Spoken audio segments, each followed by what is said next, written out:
Hello. आज मी तुम्हाला एक दुर्मिळ चीज दाखवते, म्हणजे वस्तू दाखवते. ही समोर खुर्ची ठेवलेली आहे, ती बघा. ही खुर्ची म्हणजे किती क्यूट दिसते ना, म्हणजे आहेच ती क्यूट. ह्याचं एक्झॅक्ट वय मी नाही सांगू शकत ह्या खुर्चीचं, पण जवळजवळ 85 वर्ष तरी ही खुर्ची आमच्या घरात आहे. म्हणजे मला माहिती आहे त्याप्रमाणे, कारण माझे मोठे दीर होते त्यांच्यापासून, म्हणजे सगळे हे 4 भावंडं आहेत, माझ्या मिस्टर आणि माझे सगळे दीर मिळून. तर हे सगळी भावंडं ह्याच्यावर, ह्या खुर्चीवर बसली होती. आणि त्याच्यानंतर आम्ही सगळ्यात शेवटी, त्यामुळे ती सगळ्यात शेवटी आमच्याकडे ती खुर्ची आम्ही आणली. कारण का, माझी मुलं लहान होती त्यावेळेला माझी मुलं ह्याच्यावर बसत होती आणि खेळत होती. आणि ह्याच्यासोबत एक आराम खुर्ची होती, छोटीशी आराम खुर्ची होती. अगदी म्हणजे एक 6 महिन्याचं बाळ बसेल किंवा वर्षभरापर्यंत बसू शकेल एवढी छोटीशी होती ती. ती पण फारच क्यूट होती. पण ती नंतर काय झालं, त्याचे जे फ्रेम होती, म्हणजे लाकूड जे होतं ना, त्याचे खिळे वगैरे निघून ती खराब झाली. म्हणून मग ती शेवटी मला टाकून द्यावी लागली. पण ही खुर्ची मी घेऊन आले, माझी मुलगी झाली त्यावेळेला. म्हणजे आता मुलगी आहे 42 वर्षाची माझी. आणि त्यावेळेला ही खुर्ची मी घेऊन आले होते. त्यावेळेला त्याच्यानंतर मग मुलगा झाला, मग मुलांनी वापरली, म्हणजे माझ्या मिस्टरांनी वापरली, माझ्या 3 दिरांनी वापरली, त्याच्यानंतर त्यांच्या दिरांच्या मुलांनी वगैरे वापरली. त्याच्यानंतर ती आमच्याकडे आली, म्हणजे मी आणली. आणि त्याच्यानंतर माझी दोन्ही मुलं ह्याच्यावर बसत होती, खेळत होती. आणि नंतर मग मुलं मोठी झाली तशी मी ती खुर्ची ठेवून दिली होती माळ्यावर, टाकली नव्हती, कारण मला ती खूपच आवडायची. त्याच्यानंतर मग आमच्याकडे जेव्हा आम्ही फर्निचर केलं तेव्हा मी आठवणीने त्या खुर्चीला हे वरती जे तुमचं त्याचं टॉप खराब झाला होता, बसायची जी जागा आहे ती खराब झाली होती, तिथलं लाकूड खूप खराब झालं होतं, असं हे निघालं होतं त्याचं, असे तडे हे गेले होते, त्याला चिऱ्या गेल्या होत्या. ते सगळं मी काढून नवीन बसवला हा टॉप. आणि त्याच्यावर सनमायका फोरमायका वगैरे लावून घेतला. आणि त्याला मस्तपैकी छान बाजूने रंग दिला. आणि त्यामुळे ती आता इतकी परत सुंदर दिसायला लागली आहे. आणि त्याच्यानंतर माझी नातवंडं पण त्याच्यावर खेळली, म्हणजे मुलांची मुलं पण त्याच्यावर खेळली बसली. आता माझी नात 5 वर्षाची होईपर्यंत त्याच्यामध्येच बसत होती.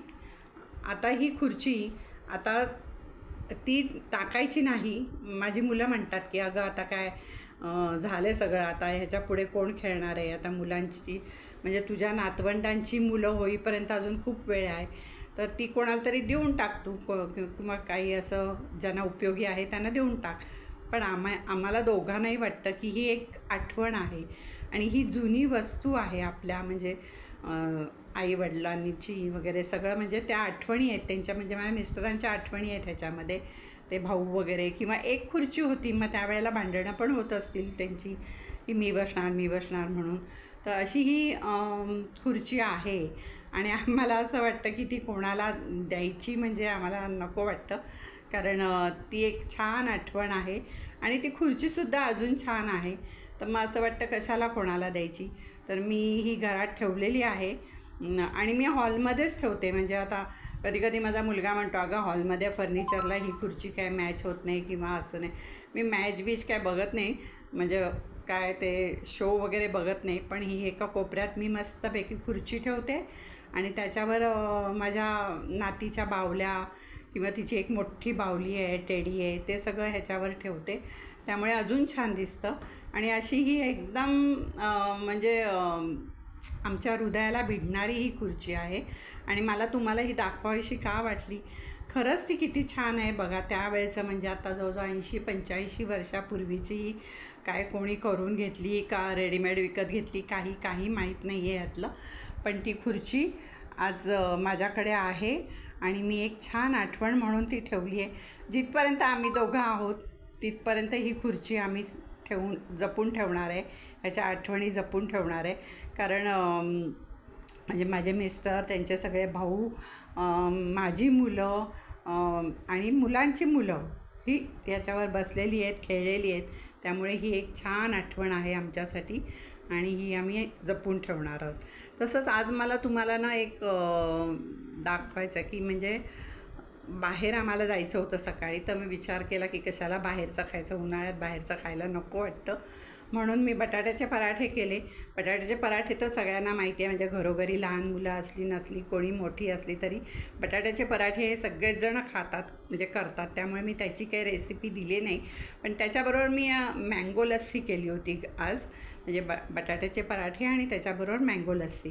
कारण उन्हाळ्यात असं सगळं जेवण जात नाही, म्हणून मग थोडा शॉर्टकट मारला होता. तर तो व्हिडिओ तुम्हाला टाकते, तर तुम्हाला बघा कसं आवडते का.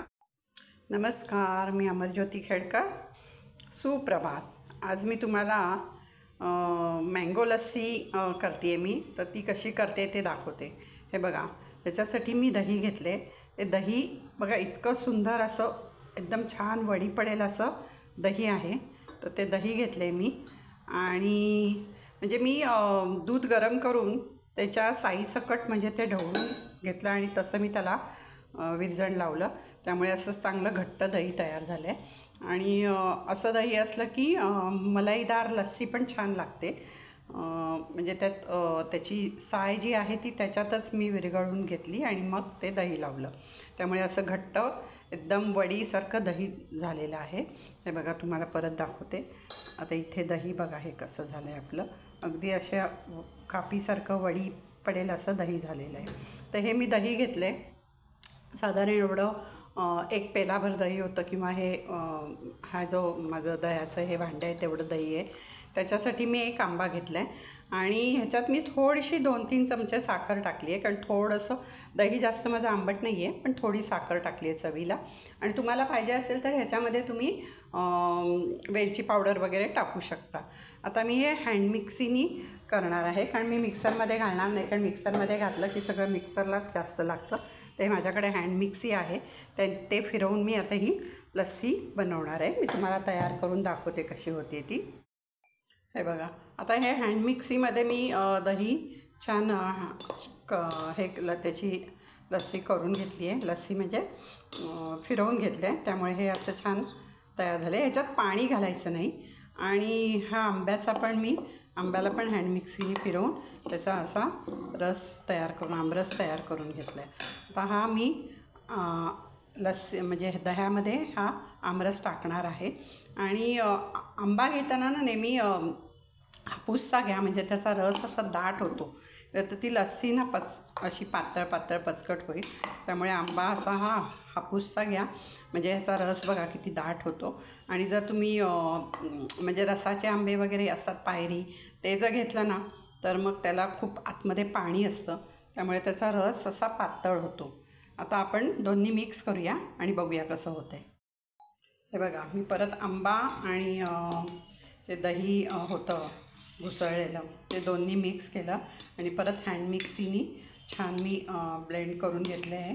तर बघा किती अशी घट्ट आणि छान झाली आहे. आता गोडी प्रत्येकाला किती पाहिजे त्याप्रमाणे थोडीफार साखर टाका तुम्ही. आणि अशी ही खूप छान लागते फ्रीजमध्ये गार करून. म्हणजे ही चमच्यानीच आपल्याला पिता येते. ज्याला कोणाला म्हणजे हवा असेल तर त्यांनी वरतून मलाई टाका. आणि छानपैकी ही लस्सी खूप छान लागते. उन्हाळ्याच्या दिवसात एक ग्लास लस्सी घेतली की खूपच छान वाटतं. तर अशी तुम्ही पण करून बघा. ही बघा, आपली मलाईदार लस्सी तयार आहे. तुम्हाला पण अशी जर घट्ट लस्सी करायची असेल ना, तर दूध तापवून झाल्यावर त्याची साय त्याच्या दुधामध्येच विरघळून द्या. ती साय वेगळी काढू नका. आणि मग थोडंसं कोमट झालं दूध की त्याला विरजण लावून त्याचं दही लावा. म्हणजे मग खूप छान घट्ट दही लागतं. आणि ही लस्सी अशी घट्ट आणि म्हणजे लस्सी पिताना मलईदार होते. आणि आमच्याकडे अशी खूप पातळ वगैरे आम्ही करत नाही, त्यामुळे अशी घट्ट घट्ट छान लागते. साधारण एवढे 2 ग्लास लस्सी करायला मी एक हापूसचा आंबा घेतला आहे. बघा किती छान दिसते लस्सी. आणि आता आम्ही ह्याचा आस्वाद घेतो. तुम्ही पण घरी करा आणि नक्की मला सांगा की कशी झाली ते.